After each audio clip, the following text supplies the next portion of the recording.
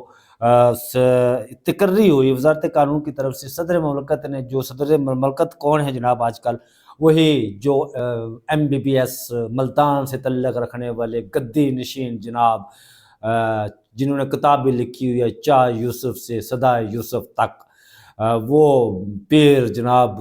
یوسف رضا گیلانی صاحب، انہوں نے ایک نوٹیفیکیشن کیا، اور سروس ٹریبونل کے جو 4 ممبران ہیں ان کی تقرری کی ہے۔ ان میں ایک بلال خٹک صاحب، چودھری عبدالقیوم ممبر جوڈیشل تعینات ہوئے ہیں، پھر چودھری محمد اکرم خاکسار بھی، اور محترمہ ثروت طاہرہ حبیب، یہ بھی کوئی بنی ہے خاتون۔ ان کی جو تقرری کی گئی ہے وہ 3 سال کے لیے کی گئی ہے، اور یہ بھی کہا نوٹیفیکیشن میں کہ ممبران کی تقرری میں توسیع نہیں ہو سکے گی۔ نوٹیفیکیشن کی کاپی جو ہے تمام متعلقہ وزارتوں اور حکام کو بھجوا دی گئی ہے۔ وہ آج کل چونکہ زرداری صاحب دبئی ہیں، وہ کہیں ٹریول کر رہے تھے، تو بتایا یہ گیا کہ ان کا پاؤں اس میں فریکچر آ گیا، وہ ڈاکٹرز نے کہا کہ بیڈ ریسٹ کریں، وہ بیڈ ریسٹ پر ہیں، اور پیچھے جو وہ صاحب ہیں ان کے، وہ انہوں نے یہاں رکھی ہوتی ہیں، اور پھر وہ ان کے ہاتھ میں قلم تھمایا جاتا ہے، اور وہ دیکھتے بھی نہیں ہیں کہ یہ کون سی سمری میرے پاس آئی ہے، کس حوالے سے آئی ہے، اس پر وہ سائن کر دیتے ہیں آنکھیں بند کر کے۔ تو وہ خاندان ویسے مشہور خاندان ہے، جسے MBBS کہا جاتا تھا. جب وزیر اعظم بنے تو انہیں MBBS کہا جاتا. تو میں ایک دن سوچنے لگا یار یہ MBBS ڈاکٹر نہیں ہے تو MBBS انہیں کیوں کہا جا رہا. بعد میں کسی نے اس کو کلیریفائی کیا اور اسٹینڈ فار MBBS مینس کہ میاں بیوی بچوں سمیت وہ پورا خاندان انوالومنٹ تھی اس کی، کہ وہ اس میں جو ہے وہ معاملات تھے ان کے. ظاہر ہے وہ کرپشن اور وزیر اعظم ہو، خزانہ ہو، اور پھر زرداری صاحب کے بارے میں بتایا جاتا ہے وہ صدر تھے اس وقت، تو جنرل کیانی جو ہے وہ اس وقت چیف آف آرمی اسٹاف تھے. جب ان کی ملاقات ہوتی تھی تو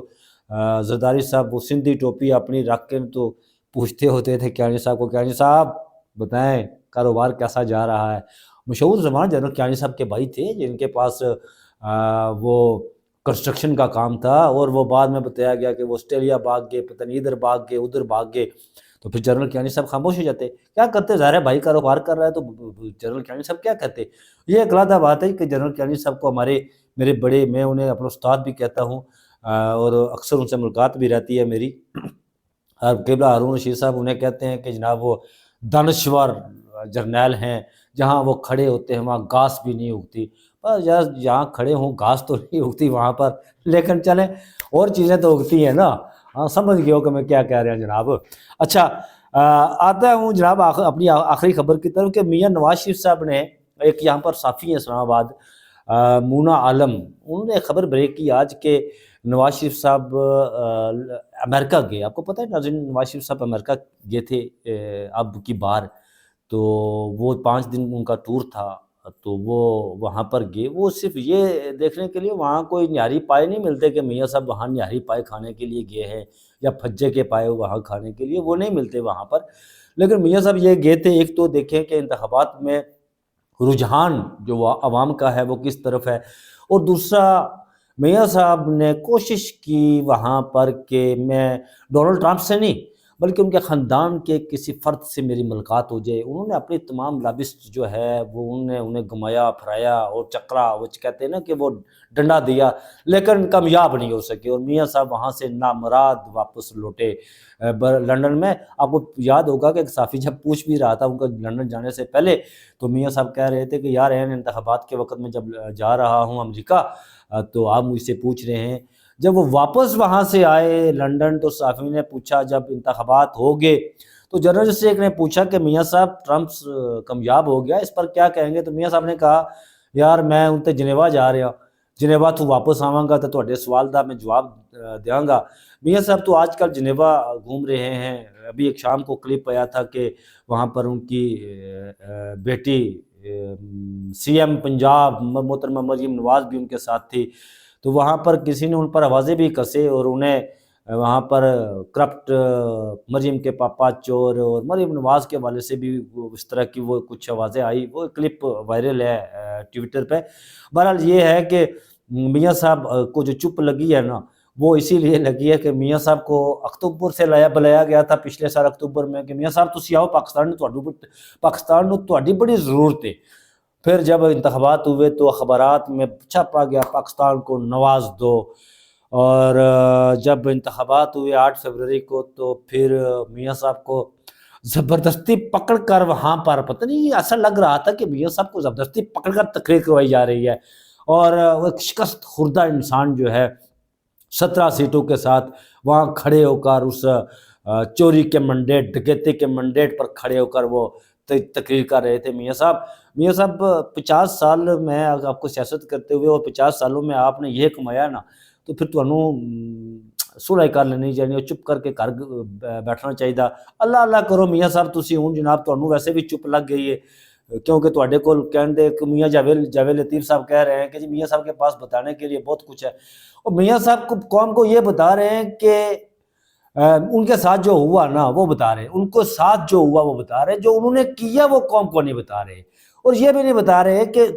میاں صاحب کو اکتوبر سے اکتوبر لنڈن پلان کس نے کیا تھا،